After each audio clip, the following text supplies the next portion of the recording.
ज्ञान रूपी रत्नों से भरपूर परमात्म प्यार से खुद को सदा रिफ्रेश रखने की, मुख से ज्ञान रत्नों की चर्चा करने की, कभी भी माया का दास बन उदास नहीं होने की, देही अभिमानी बनने की प्रैक्टिस करने की, सच्ची याद में रहकर आत्मा पर चढ़ी द्वापर युग और कलयुग की खाद को निकालने का पुरुषार्थ करने की, त्रिमूर्ति शिव पिता परमात्मा की हम आत्माओं के लिए आज की मुरली से शिक्षाएं। अनेकों दैहिक विकारी कमजोर बनाने वाली याद के महाजाल से भटकते हुए मन को निकाल कर एक निराकार परमपिता परमात्मा की सुकून भरी याद में मन को एकाग्र कर मन मना भव में रहने की विधि बताकर मीठे परमात्मा हम आत्माओं को फिर से एक बार अपने जीवन की अमावस से मुक्त होकर एवर रेडी संपूर्ण बनने का वरदान देते हैं, जिसे विधि पूर्वक अमल में लाकर हमें फलीभूत करना है। बहुत ही सीमित समय में हमें तमोगुनी से सतुगुनी, कलयुगी से सतयुगी बनना है। इसलिए मीठे प्यारे कल्याणकारी परमपिता परमात्मा समझ देते हैं कि सदा स्मृति में रखो कि हर समय हमें एवर रेडी रहना है, अर्थात जो परमात्मा कह रहे हैं वो करते जाना है, अर्थात मिल रहे अनमोल ज्ञान रत्नों को यूज कर उनसे खेलते हुए नॉलेज से फुल होना है, गुणों को सभी के प्रति यूज कर सर्व गुणों से संपन्न बनना है, सर्व शक्तियों को यूज कर शक्तियों से संपन्न बनते जाना है, मिल रहे स्वमानों को स्वीकार कर उसी प्रमाण व्यवहार में आना है, वरदानों को यूज कर वरदानी स्वरूप बनना है, ज्ञान योग धारणा सेवा सभी में साथ साथ चलते हुए खुद को तैयार करते रहना है, क्योंकि ज्ञान की क्लास समाप्त होते ही पेपर शुरू हो जाते हैं, जो परिस्थितियों और व्यक्तियों और हिसाब किताब के रूप में आते हैं, जिसमें ज्ञान गुण शक्तियों को प्रैक्टिकल में यूज कर पास होना होता है। अनुभवी बन आने वाले विकराल पेपर्स के लिए एवर रेडी रहना है, तभी तो संपूर्ण कहलाएंगे। ज्ञान को यूज कर पास नहीं होंगे तो एवर रेडी और संपूर्ण का टाइटल प्राप्त नहीं कर सकेंगे। मीठे परमात्मा समझा रहे हैं कि ऐसा बनो जो कल भी अगर विनाश हो जाए तो हम तैयार हों। जो एवर रेडी होते सर्व ज्ञान योग रूपी अस्त्र शस्त्रों से संपूर्ण ज्ञान योग रूपी शस्त्रों से संपन्न बनते हैं, वे ही संपूर्ण कहलाएंगे। ऐसा संपूर्ण बनने के लिए मीठे परमात्मा कहते हैं कि फिर एक बाप दूसरा न कोई की तैयारी करो। मन एक सत्य परमात्मा में लगा हुआ होगा तो मन एक्यूरेट पुरुषार्थ की तरफ तीव्र गति से लगा रहेगा तो एवर रेडी बन जाएंगे। मीठा बाबा बना देंगे। हमारा कर्तव्य है उनकी याद में रहना, और उनकी याद और उनसे कनेक्शन हम आत्माओं को सही दिशा में लेकर जाएगा, अर्थात हम श्रीमद् प्रमाण ही फिर सोचेंगे, बोलेंगे, कर्म करेंगे और एवर रेडी बन जाएंगे। सदा इस विधि से मन परमात्मा में लगाकर एवर रेडी होकर सेवा पर रहेंगे तो सर्वशक्तिमान परमात्मा यकीन दिला रहे हैं कि सेवा में पूरा सहयोग मिलेगा, और जहाँ परमात्मा का सहयोग मिलता है वहाँ सफलता तो निश्चित है। तो हमें एक की याद में रहने का अभ्यास पक्का और नेचुरल बनाना है। बाकी सारी जादूगरी याद की होती है जो हमें एवर रेडी संपूर्ण बना देगी। सब कुछ अच्छा परमात्मा कराते हैं, परंतु श्रीमद् प्रमाण सोचने, बोलने, चलने की पहल मुझे करनी है। हिम्मत का एक कदम मुझे उठाना है, फिर मीठे मीठे सर्वशक्तिमान परमपिता परमात्मा की 1000 गुना मदद मिलती है, जो असंभव को भी संभव करा देती है। उमंग उत्साह से भरपूर करने वाले परमात्मा हम आत्माओं को कहते हैं कि हिम्मत के कदम आगे बढ़ाकर 1000 गुना मदद के पात्र बनो। ईश्वरीय पढ़ाई शांति के सागर निराकार परमात्मा की ओरिजिनल में शांत स्वरूप निराकार आत्मा के लिए है, इसलिए इसमें आवाज की कोई जरूरत नहीं है।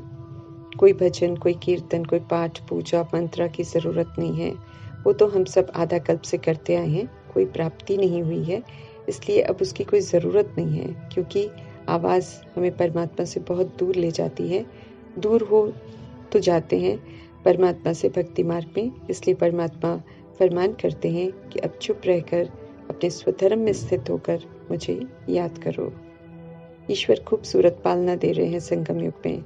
हम आत्माएं इतनी ऊंची हस्ती से पढ़ रहे हैं, पालना ले रहे हैं, अथाह अविनाशी खजाने प्राप्त कर रहे हैं, फिर भी ईश्वरीय नशा जब दिखाई नहीं देता तो मीठे परमात्मा हम आत्माओं को डायरेक्टली कुछ नहीं कहते, लेकिन इनडायरेक्टली निशानियां बताते हैं जनरल में।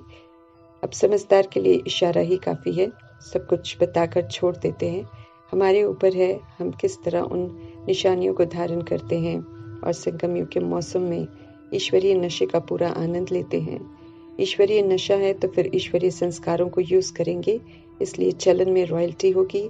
पहले की तरह व्यवहार भी नहीं आएंगे, उछल कूद नहीं करेंगे, शोर नहीं मचाएंगे, बड़े अदब से हर कार्य करेंगे, कम बोलेंगे, समर्थ सकारात्मक ब्लेसिंग वाले बोल बोलेंगे, मुख पर ज्ञान रत्नों की चर्चा होगी और कुछ बोलने का मन नहीं करेगा, ना कोई किसी से प्रश्न होगा, ना करेक्शन, ना टिक्का टिप्पणी करेंगे, अर्थात देह अभिमान की सारी हरकतें ही समाप्त हो जाएंगी। लेकिन इसके लिए ईश्वरीय नशा होना बहुत ज़रूरी है। किसके हैं और किसकी पालना में हम सब पल रहे हैं। विश्व में दिखाई देने वाले करोड़ों की आबादी के शरीर को चलाने वाली चैतन्य शक्ति आत्माओं के पिता निराकार परमपिता परमात्मा है। इसलिए उन्हें बेहद का बाप कहते हैं और बेहद के बच्चों को संबोधित कर सत्य से परिचित कराते हैं। निराकार परमात्मा अपने लिए शरीर नहीं लेते हैं, इसलिए उनके शरीर का कोई नाम नहीं होता, लेकिन निराकार परमात्मा के कल्याणकारी कर्तव्य का नाम है, इसलिए उन्हें शिव कहते हैं। शिव का अर्थ है सदा कल्याणकारी। सिवाय कल्याण के परमात्मा कुछ और नहीं सोचते हैं। वे चाहे कोई उन्हें संगम युग में गुप्त वेश में पहचान ले या इनकार कर दे या गालियां दे, मीठे कल्याणकारी परमात्मा का सभी प्रति आत्मिक भाव और कल्याणकारी भावना में कभी भी अंतर नहीं पड़ता। शिव पिता हम आत्माओं के पिता अपना संपूर्ण परिचय खुद देते हैं। बाकी ड्रामा में जो भी पार्ट बजाते हैं वे तो परमात्मा के बच्चे होते हैं, इसलिए कोई भी उनका संपूर्ण सत्य बता ही नहीं पाते हैं। इसलिए धर्म स्थापक अपनी अपनी समझ से परमात्मा की महिमा करते हैं, परंतु थोड़े समय में सारे धर्म अलग अलग हो जाते हैं। एक सूत्र में तो परमात्मा पिता तभी बांधते हैं जब वे खुद आकर अपना सत्य बताते हैं। मनुष्य आत्माएं देह अभिमान के कारण यथार्थ तो नहीं जान पाते हैं, लेकिन जाने अनजाने में अपनी प्रार्थनाओं में परम धाम में रहने वाले ऊंचे से ऊंचे परमात्मा को ही पुकारते हैं। दुनिया में फैली काल्पनिक गलत मान्यताओं का और असली सत्य का राज स्वयं परमात्मा ही समझाते हैं। ब्रह्मा विष्णु शंकर देवता हैं, कृष्ण भगवान नहीं है।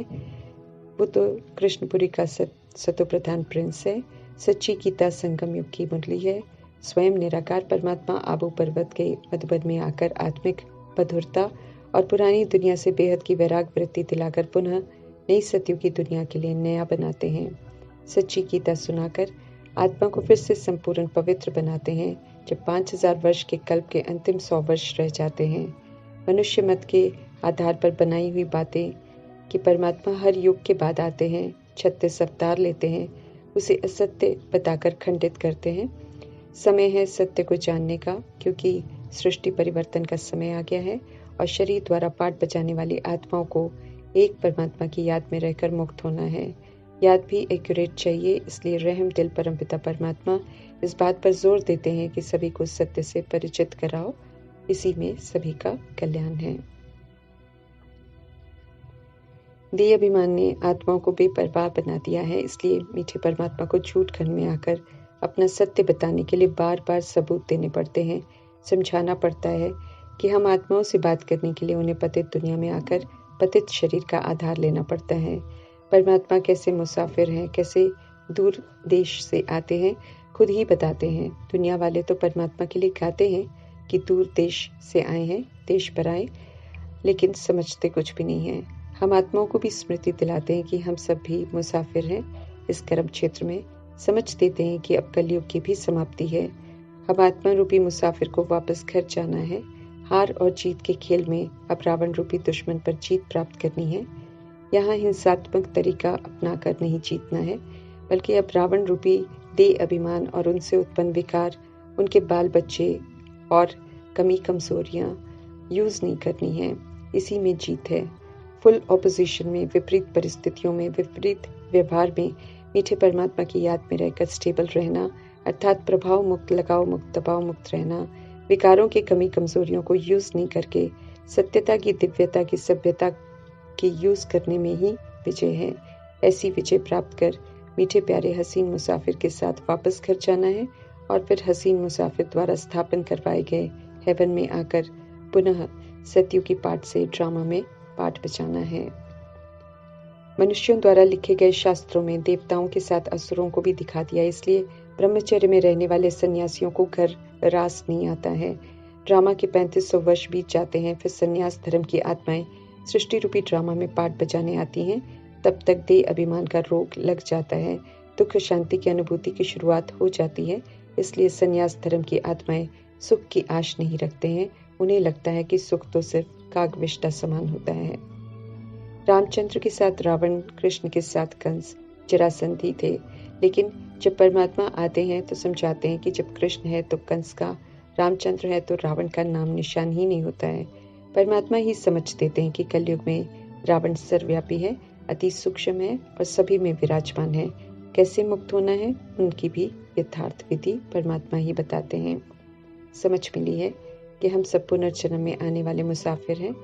कर्मों के हिसाब किताब से बंध जाते हैं। निराकार परमात्मा बंधते नहीं है ड्रामा में और न पुनर्जन्म में आते हैं, लेकिन हम आत्माओं को पुनर्जन्म के हिसाब किताब के बंधनों से छुड़ाकर निर्बंधन बनाते हैं।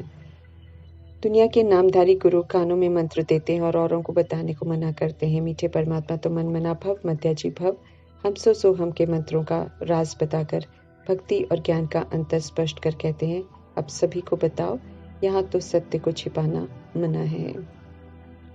शुरू में गीता पाठशाला में आते हैं तो देवभान में आते हैं, इसलिए चित्रों द्वारा ज्ञान को समझाने को कहते हैं। परमात्मा गीतों का और लाइट का आधार भी लेने को कहते हैं, लेकिन जैसे जैसे ज्ञान स्पष्ट होता जाता है, मीठे परमात्मा हम आत्माओं को समझ देते हैं कि आधार को अब छोड़ते जाओ, निराधार बनो। कविताओं की, गीतों की जरूरत नहीं पड़नी चाहिए, अर्थात साइलेंस में रहकर याद में रहो तो सशक्त बनते जाएंगे। समझ मिलती है और उनसे शेयर करते जाना है। हम संगम युगी ब्राह्मण परमात्मा की डायरेक्ट रचना है, इसलिए हमारी रस्म रिवाज बिल्कुल न्यारी है। न्यारे और प्यारे परमात्मा के डायरेक्शन प्रमाण है, इसलिए जो हम अज्ञानता में करते थे वो अब हम नहीं कर सकते हैं। मीठे परमात्मा ने हम आत्माओं को पुरानेपन से मर जीवा बनाया है, इसलिए शरीर के बर्थडे एनिवर्सरी कैंसिल कर दिए, भक्ति के कर्मकांड और त्योहार कैंसिल कर सतयुगी बनने का फरमान दिया है। तो हमें परमात्मा द्वारा तय किए हुए न्यारी प्यारी रस्म रिवाज का ही पालन करना है। संगम युग क्या होता है, ये संगम युग में परमात्मा के साथ पाठ बजाने वाली आत्माएं ही अनुभव करती हैं। पतित दुनिया में आए हुए दूर देश के रहने वाले सत्य परमात्मा के संग के रंग से खुद को हमें पावन बनाना है। हसीन मुसाफिर का पूरा पूरा रिकॉर्ड रखना है, उनका कहना जरूर मानना है। 5 तत्वों की इस 3rd फ्लोर की दुनिया में रहते हुए निराकार परमात्मा का संग कर 1st फ्लोर निराकारी दुनिया की निराकारी स्थिति बनानी है, अनुभूति करनी है। 2nd फ्लोर की सूक्ष्म आकारी फरिश्ता स्थिति की अनुभूति यहाँ ही करनी है। स्वर्ग के जीवन मुक्ति के संस्कार को प्रैक्टिकल धारण कर प्रैक्टिकल में अनुभव करना है। स्वदर्शन चक्रधारी बनना है, अलंकारों को और दैवी गुणों को धारण करना है, विजयी रतन बनना है, सतोगुणी और सत्युग की अनुभूति करनी है, स्वमानों को वरदानों को सार्थक करना है। सब संगम युग की प्राप्तियां हैं, इसलिए मीठे परमात्मा हम आत्माओं को पुराने से पूरी तरह मरने को कहते हैं, कलयुग को पीठ करने को कहते हैं, ताकि संगम युग में परमात्मा संग पूरा आनंद लेकर सर्व अनुभूतियां कर नई दुनिया के लिए नए संस्कार बनाए। संपूर्ण स्वतंत्रता और संपूर्ण पवित्रता क्या होती है, उसकी अनुभूति करने का समय है। इसलिए झूठ खंड से मुख मोड़कर श्रीमद् प्रमाण सच्चा जीवन जीना है। आधा कल्प की विकारी खाद से हमें खुद को संपूर्ण मुक्त करना है। देह के भान में बनाए हुए ड्रामा का सत्य बताकर परमात्मा समझ देते हैं कि अब विनाशी देह के सब धर्म छोड़ो और देही अभिमानी बनो और सभी धर्मों की आत्माओं को ये ज्ञान दो, क्योंकि सभी आत्माओं को शरीर से मुक्त होने के लिए निराकार परमात्मा को ही याद करना पड़ेगा। मुक्त होने का और कोई उपाय है ही नहीं ड्रामा में, क्योंकि मुक्ति जीवन मुक्ति दाता निराकार परमपिता परमात्मा ही है। परमात्मा द्वारा बताई गई अच्छी अच्छी बातों को अच्छी तरह समझकर खेल पूरा होने से पहले गोल्डन एज में जाने का पूरा पुरुषार्थ करना है। मीठे परमात्मा के पाठ में रहते हुए उनके संग, उनकी श्रीमद् प्रमाण, समय, श्वास, संकल्प, तन मन धन सब सफल कर डबल लाइट बनकर अंतिम सेवा के लिए हाजिर रहना है, ताकि सारी दुनिया को हसीन बनाने वाले कल्याणकारी निराकार परमपिता परमात्मा के कल्याणकारी कार्य में हम सब सहयोगी बन सकें। दादी जानकी सदैव समझाते थे, इतनी पालना के बाद हम ऐसे तो बने जो विश्व के कल्याण के कार्य में हम सब परमात्मा के काम आए। तो कब्रिस्तान को बदल परिस्तान स्थापन करने वाले परमात्मा कहते हैं कि अपने को सदा रिफ्रेश रखो और याद की यात्रा पर रहो। रॉयल्टी के रूहानी नशे में रहकर स्व परिवर्तन कर हेवनली गॉड फादर को हेवन रचने में मददगार बनो। ओम शांति।